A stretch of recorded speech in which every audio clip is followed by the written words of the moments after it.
అంటున్నారని వచ్చేసామండి. ఇక రాజమండ్రి పై నుంచి రైలు కింద నుంచి లండన్ నుంచి లడికిన రాత్రి వచ్చేసానండి.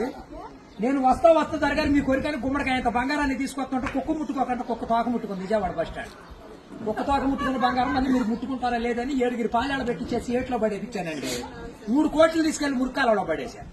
మా ఇంట్లో కోట్లు కుక్కలు తింటుంటాయండి, లక్షలు లక్కలు తినేస్తుంటాయి, ఎలుకలు తినేసి చిల్లర సేవలు తినేసేస్తాయి. ఇక కాగితాలు కట్టుంటే కాగితాలు తీసుకెళ్లిపోతాం. మాకు పొయ్యిలో ఎండి ఇంట్లో బంగారం ఉందండి, కాకపోతే ఇంట్లో వాళ్ళు ఎసట్టాలు బియ్యం లేక ఎండిపోతున్నారు. గురుగారు మీకు ఏమన్నా డబ్బుకి కానీ ధాన్యానికి కానీ ఏమన్నా లోటుగా ఉంటే మా కౌరు చేయండి, మేము పంపించేస్తాం.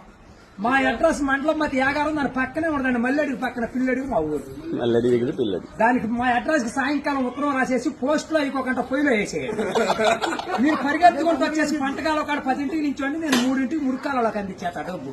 పగిలిపోయిన వాడ మీద వచ్చేస్తాను 10 కోట్లు మరి డబ్బు. అక్కడ బుట్టతో తీసి తట్ట మీద ఆరబెట్టుకోండి.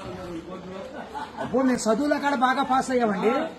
నేను చదువు సంకల వరకు చదివానండి, గుడుంతాలు గుండెల్లాగా వచ్చేసి బాటాలు పాదాల వరకు వచ్చేస్తే ఇంగ్లీష్ ఈదులు అమ్మడ పరిగెట్టేసి చదువు ఎక్కువైపోయి అబ్బాయి గారి సంతకం పెడతాం మర్చిపోయి.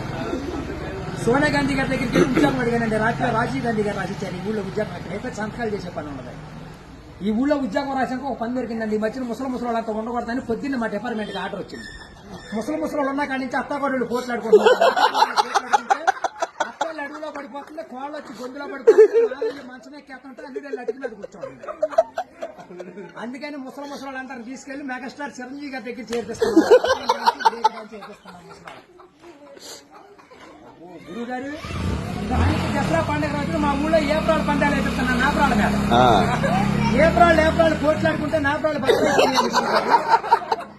ఇప్పుడు సమరాత్రి గారు వెళ్ళి సౌండ్ చేస్తుంటే, మునసూబ్ గారు వెళ్ళి ముడేస్తుంటే, కర్ణం గారు వెళ్ళి కాగితాలు రాస్తుంటే, ప్రెసిడెంట్ గారు వెళ్ళి పెళ్లి చేసేస్తున్నారు. ఇప్పుడు ఆ పెళ్లి భోజనాలకు ఎక్కించుకురమ్మని మా ఇయ్యంకుల వారు ఊపిలేని విమానాన్ని పంపించారండి. విమానానికి ఊరు చివరికి వచ్చాక ఊపి ఎక్కిపోయితే కృష్ణానదిలో పడిపోయింది. నేను వచ్చి మీ బాజార్లో పడిపోయింది. ఇవాళ ఛార్జీకి మీరు 500-600 ఇచ్చారంటే ఛార్జీ డబ్బులు పెట్టుకుని వెళ్ళి కాకినాడ వెళ్ళి కాఫీ తాగి అక్కడ మీ పేరు పేపర్లు వేసేస్తారు. ఈసారి గారు ఇప్పుడు రాబోయే కాలానికి కాబోయే సీఎం గారు మీ పేరు పేపర్లో వేపించేస్తానండి. ఈనాడు పేపర్లో వేపించానంటే ఆంధ్ర జ్యోతులు అక్షరాలు లేకుండా వచ్చేస్తాను. చదువున్న వాళ్ళు చదువుకోవచ్చు, చదువు లేని వాళ్ళు చదువుకోవచ్చు. దరగారు మన ఊరంతా ఖాళీగా ఉందని సాయంకాలం మన ఊరు కాలువలో కరువు మీటింగ్ పెట్టిస్తున్నాం, మీరంతా అక్కడ వచ్చేయండి. ఇప్పుడు కాలువలో కరువు మీటింగ్ పెట్టించి నూతులో టిక్కెట్లు ఇప్పించి ఏట్లో సినిమా చూపించి బుడమెట్లో చూపిస్తున్నా బుడకట్ట. అక్కడ నీటి మీద తామరాకులు వేసి తామరాకుల మీద కుర్చీలు వేసి కుర్చీల మీద కూర్చోబెట్టించి మనిషికి 50,000 లోన్ ఇప్పించారు. 50,000 లోన్ దొరగారు ఇప్పుడు మాకు 7 అంతస్తుల మేడ, 25 పాడిగేదలు, 10 మంది పాలేళ్లు, 7 దున్నపోతులు ఉంటాయండి మా ఇంట్లో. పొద్దున్నే లెగితే పాడిగేదలు పాలన్నీ పిండేసి పాలేళ్ళ పోసేస్తాం. దున్నపోతుల పాలు మా ఇంట్లో వాళ్ళకి ఎగజూరే కానీ ఎగజూరు ఉండదు. గురువు గారు మాకు వ్యవసాయం ఏమైనా తక్కువ ఉందనుకున్నారా? ఏట్లో 700 ఎకరాలు మాదేనండి. సముద్రంలో సగం ఆట ఉంది. పల్లాలో 25 ఎకరాలు ఉంటే విజయవాడ కృష్ణానదిలో బ్యారేజ్ కట్టే పక్కన 55 ఎకరాలు నా పేరునే ఉందండి. నేను ఆటలు ఏమేమి పండిస్తున్నాను అనుకున్నారు? ఈ మధ్య జనాలంతా ఎక్కాలంటుంటే ఎక్కుళ్ళు వచ్చేస్తున్నాయి, బీబీట్లు తింటే షుగర్లు వస్తున్నాయి, చిట్టిపోరు తింటే చిందులు వేస్తున్నారు, మగసిరులు తింటే మతులు పోతున్నాయి అని చెప్పి ఇప్పుడు నేను చీమలతో సముద్రం మధ్యలో దున్నిచ్చి, నక్కలతో నారు తెప్పించి, చుంచులతో ఊడిపించి, ఎలుకలతో కోపించి, కాకులతో కాటా పెట్టిస్తే ఎకరానికి 95 బత్తాలు పడుతున్నాయి తోకలేనట్టు.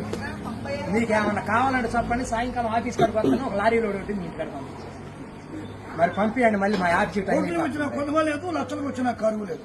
కోట్లు కుక్కలు వేసినా లక్షలు నక్కలు వేసినా కానీ మేము కాఫీ దగ్గర కాకినాడ వెళ్ళిపోవాలి, భోంచేతకి బొమ్మ వెళ్ళిపోవాలి, నిద్ర చేతకి నీలగిరి వెళ్ళిపోవాలి.